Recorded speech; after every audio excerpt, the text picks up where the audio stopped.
Hello, my friends. Do you remember that times when bacon was practically a health food? Pepperidge Farm remembers.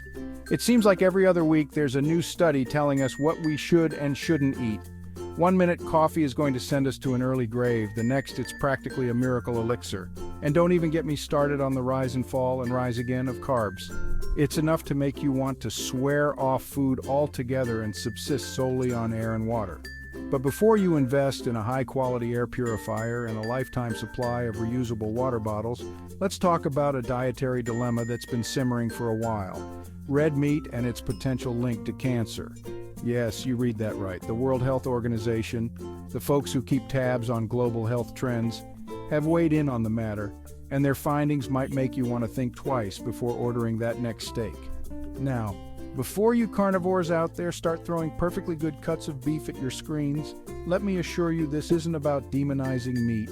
It's about understanding the science, weighing the risks, and making informed choices about what we put on our plates, because when it comes to our health, a little knowledge can go a long way.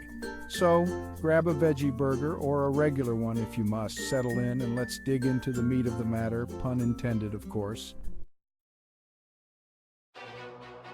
First things first, let's break down the jargon. When we talk about red meat, we're talking about all mammalian muscle meat. Beef from the farmer's cow's machinery. Basically, if it mooed, oinked, bayed, or bleated before it ended up on your plate, it falls under the red meat umbrella. Processed meat, on the other hand, is a whole other beast. Pun intended again, I can't help myself.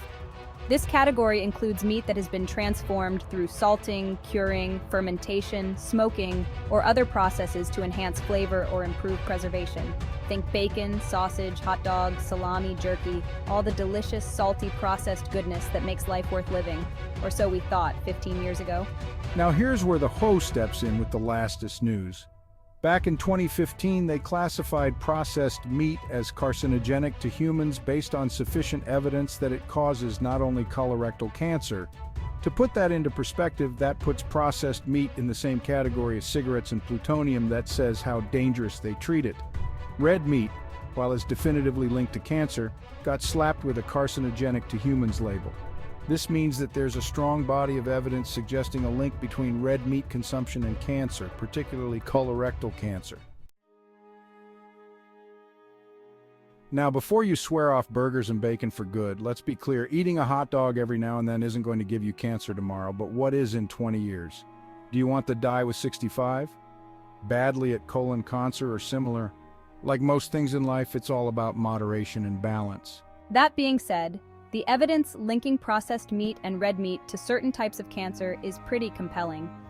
Colorectal cancer, as we mentioned earlier, is the most well-established link, but studies have also suggested a possible association with other cancers, including stomach, pancreatic, and prostate cancer. So how does meat of all things contribute to cancer? Well, it's a complex process involving a few different mechanisms. One who points to heme iron, a type of iron found in red meat which can damage the lining of the gut and promote tumor growth. Also the hormones the farmers feed to their cows for faster grow. Another culprit is heterocyclic amines and polycyclic aromatic hydrocarbons, carcinogenic compounds formed when meat is cooked at high temperatures like grilling or frying. Processed meats, in addition to often containing red meat, also come with their own set of carcinogenic baggage. Nitrates and nitrites, commonly used as preservatives in processed meats, can form N-nitroso compounds in the body, which have been linked to an increased risk of cancer. The American Institute for Cancer Research recommends limiting red meat intake to no more than 18 ounces, cooked weight per week, and avoiding processed meats altogether.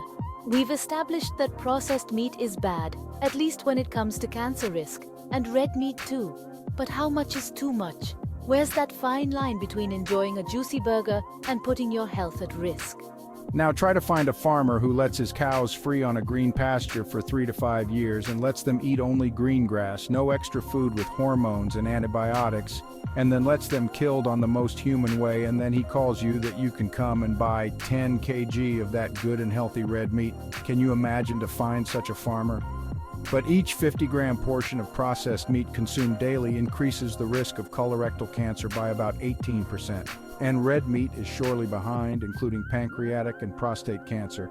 Everyone's risk tolerance is different, and there's no one-size-fits-all answer when it comes to diet and health. The important thing is to be aware of the potential risks, make informed choices, and listen to every new study. If you're a die-hard carnivore, try cutting back on your red meat consumption. You might be surprised at how easy it is to adjust your eating habits without feeling deprived.